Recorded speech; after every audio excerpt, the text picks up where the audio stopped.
Friends, नमस्कार। स्वागत करती हूँ आप सभी का। तो फ्रेंड्स, जैसा कि सभी जो तैयारी कर रहे हैं एग्ज़ाम की, तो वहाँ पे हिंदी व्याकरण बेहद महत्वपूर्ण होता है। तो यहाँ पर आज का आपका टॉपिक है रस। तो यहाँ रस में हम थोड़ा सा डिस्कस करेंगे कि व्युत्पत्ति के अनुसार रस के दो अर्थ हैं। ठीक है, व्युत्पत्ति के अनुसार रस के कितने अर्थ हैं? तो रस के दो अर्थ हैं, वो कौन कौन से देख लेंगे। यहाँ पर रस के दो अर्थ कौन कौन से? द्रवत्व है, पहला मैं यहाँ लिख रही हूँ। ठीक है, द्रवत्व। ठीक है, दूसरा है यहाँ पर आपका अश्वधातत्व।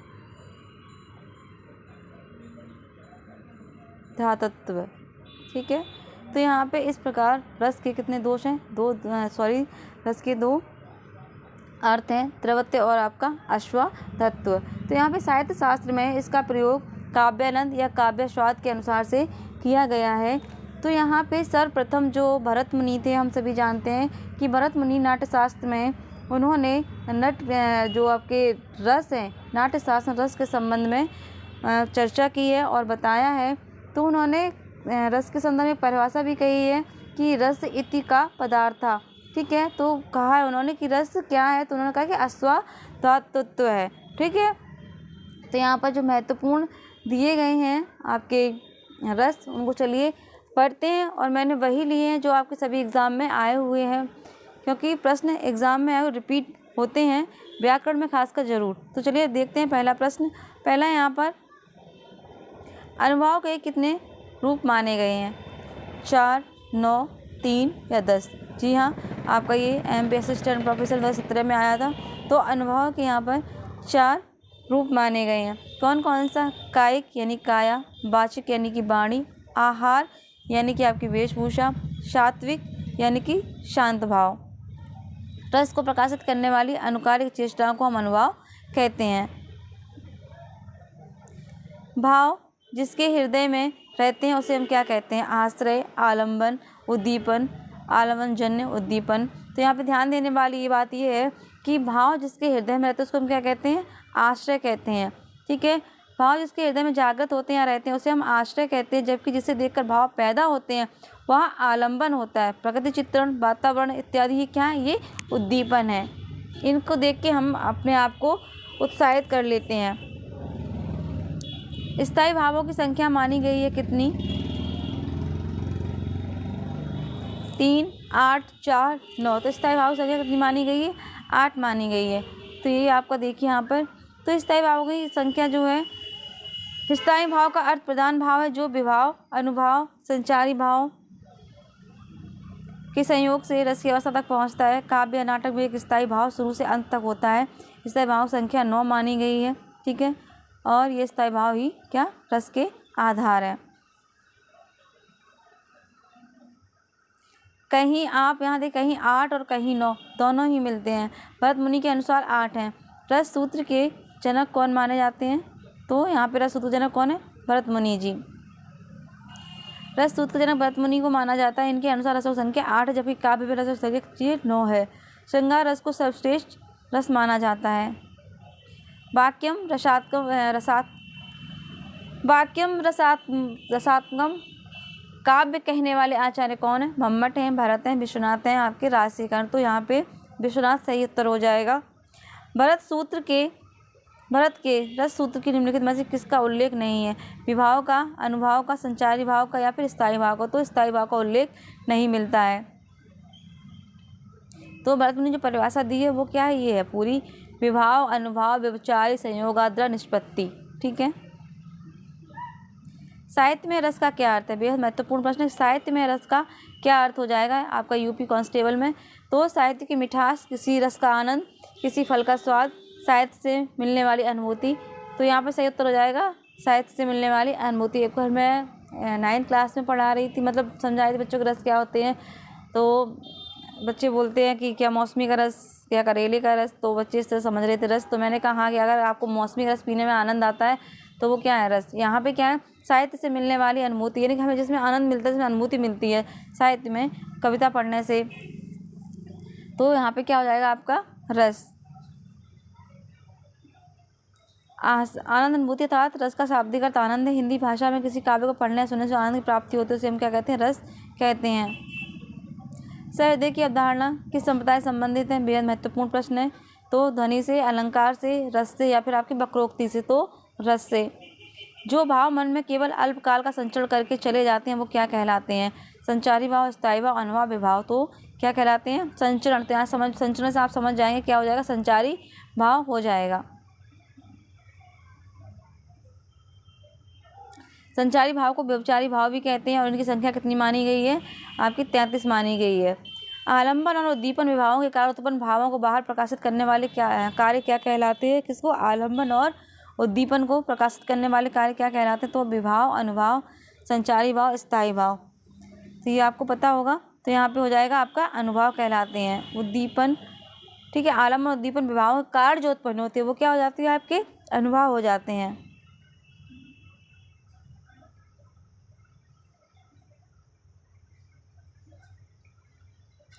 किस भाव की परिपक्व अवस्था को रस कहा जाता है? यहाँ क्या पूछा? किस भाव की परिपक्व अवस्था को रस कहा जाता है?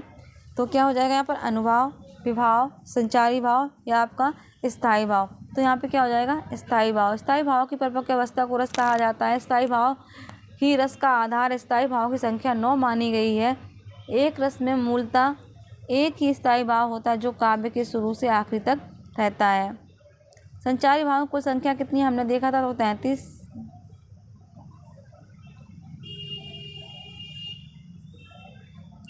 भरत मुनि के अनुसार रसों की संख्या कितनी? हमने शुरू में आपको बता ही दिया है, 8। भरत मुनि के अनुसार अपने ग्रंथ नाट्यशास्त्र में रसों की संख्या 8 माना उन्होंने। भरत मुनि ने शांत रस को रस नहीं माना है। ध्यान देने वाली बात है कि उन्होंने शांत रस को कोई रस नहीं माना। मूलतः रसों की संख्या 9 है। बाद में आचार्यों ने 2 और भावों, वात्सल्य तथा भक्ति को स्थायी भाव की मान्यता दिया था। रसों का आधार स्थायी भाव होने के कारण कुल रसों की संख्या 11 हो गई है। वात्सल्य रस किसने दिया? आपका विश्वनाथ जी ने दिया है।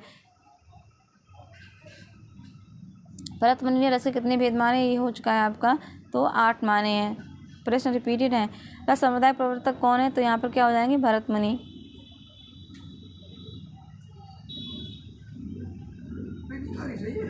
भरत मुनि यहाँ पर हो जाएंगे।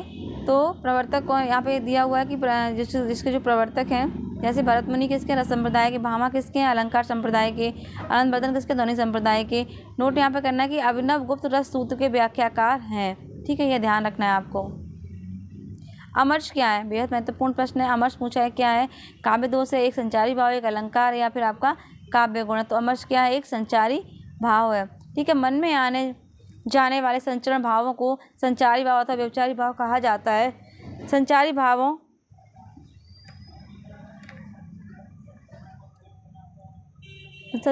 की कुल संख्या 33 है। अमर्ष भी एक संचारी भाव है जो विरोधी का अपकार करने की क्षमता से उत्पन्न दुख के कारण उत्पन्न होता है। यह अपने अपमान, तिरस्कार के कारण उत्पन्न क्षोभ है। क्या? अमर्ष। श्रृंगार रस देखेंगे जो कि रसों का प्राण कहा जाता है। श्रृंगार रस यानी निस्दिन बरसत नैन हमारे। इस पंक्ति में किस रस का वर्णन है? तो वीर है, भयानक है, वात्सल्य है, श्रृंगार है।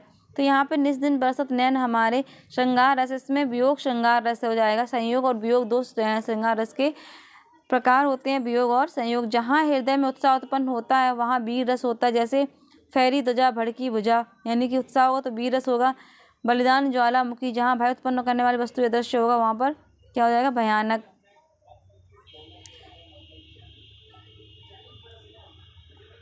जैसे उधर गरजी सिंधु लहरिया कुटिल काल की जालों से। ठीक है, तो यहाँ पे आपका क्या हो जाएगा?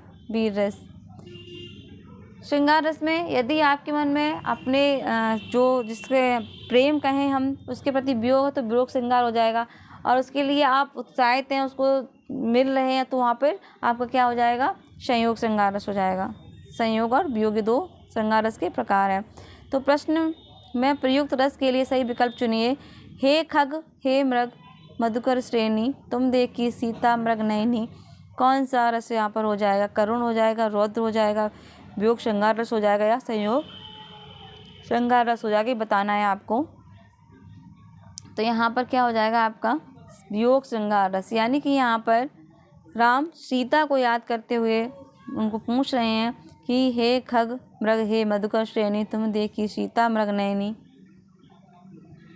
उपयुक्त पंक्तियों में वियोग श्रृंगार रस है। इसमें भगवान राम सीता के वियोग में दुखी होकर जंगल के पशु पक्षियों से उनके विषय में पूछते हैं। निम्नलिखित में से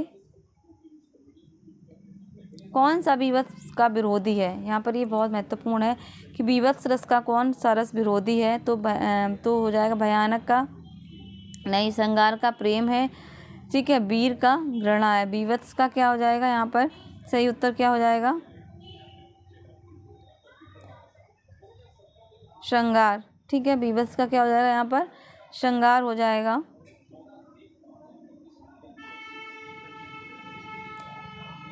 और वीर का घृणा, श्रृंगार का प्रेम, बीभत्स का स्थायी भाव जुगुप्सा घृणा से है संबंधित। इसका विरोधी रस श्रृंगार है जिसका स्थायी भाव है प्रेम। भयानक रस का स्थायी भाव भय है। वीर का स्थायी भाव उत्साह है। करुण रस का स्थायी भाव क्या है? शोक है। अखियाँ हरिदर्शन की भूखी, कैसे रहें रूप रस रांची, ये बतियाँ सुन रूखी। उपयुक्त पंक्तियों में कौन सा अलंकार है? वीर है, शांत रस है, वियोग श्रृंगार रस है, संयोग श्रृंगार रस है। तो यहाँ पे वियोग श्रृंगार रस हो जाएगा, क्योंकि शूर सागर का पद्यांश है। यहाँ पर दियो गोपियाँ ब्रह दशा का वर्णन किया गया है। हास्य रस में देखेंगे, यहाँ पर हास्य रस का स्थायी भाव क्या हो जाएगा? तो हास हो जाएगा, ठीक है। हिंदी में स्थायी भाव संख्या 9 है। देख लेंगे हम क्या क्या है। सभी के स्थायी भाव दिए गए हैं, आप चाहें तो इसका स्क्रीनशॉट भी ले सकते हैं। श्रृंगार रस का स्थायी भाव रति है, हास्य का हास है, करुण का शोक है, रौद्र का क्रोध है, वीर का उत्साह है, भयानक का भय है, बीभत्स का जुगुप्सा है, अद्भुत का आश्चर्य है, शांत का निर्वेद है। बेहद महत्वपूर्ण, ध्यान से पढ़िएगा। करुण रस, देख सुदामा की दीन दशा करुणा करके करुणा निधि रोए में कौन सा अलंकार? तो आपको बहुत अच्छे समझ में आ रहा है, करुण रस आपका है यहाँ पर। तो यहाँ पर देख लीजिए व्याख्या की गई है कि देख सुदामा की दीन दशा करुणा निधि करुणा करके रोए। तो इसमें भगवान श्री कृष्ण अपने में तो सुदामा की दशा देखकर अपने आंसू बहा रहे हैं, जहाँ नायक और नायिका के प्रिय बिछड़ने का वर्णन वियोग श्रृंगार कहा जा सकता है। हे खग मृग, हे मधुकर श्रेणी, तुम देखी सीता मृग, यहाँ पे क्या हो जाएगा? आपका वियोग श्रृंगार रस हो जाएगा। करुण रस का स्थायी भाव क्या है? अभी हमने देखा था, तो करुण रस का स्थायी भाव क्या हो जाएगा? आपका शोक। दी गई पंक्तियों में रस बताइए। यहाँ पर जो पंक्तियाँ दी गई हैं वो प्रिय वह प्राण प्यारा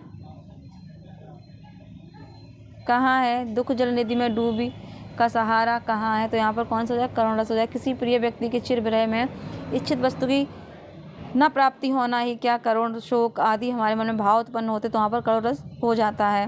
निम्न में से किस रस का स्थायी भाव शोक है? तो आपको पता होगा करुण रस का है। करुण रस का स्थायी रिपीटेड यूपी कांस्टेबल में करुण रस का स्थायी भाव क्या है? तो शोक है। बाकी मैंने ये आपको पहले बता ही दिया है, ये आपको सबके पता ही होंगे, आप अच्छे से देख लीजिए। रौद्र रस यहाँ पर क्या है? रौद्र रस हमने देखा था, तो क्रोध हो जाएगा रौद्र रस का। तो यहाँ पूछा रौद्र रस का स्थायी भाव क्या है? तो क्रोध हो जाएगा, ठीक है। क्रोध किस रस का स्थायी भाव है? तो आपका रौद्र का।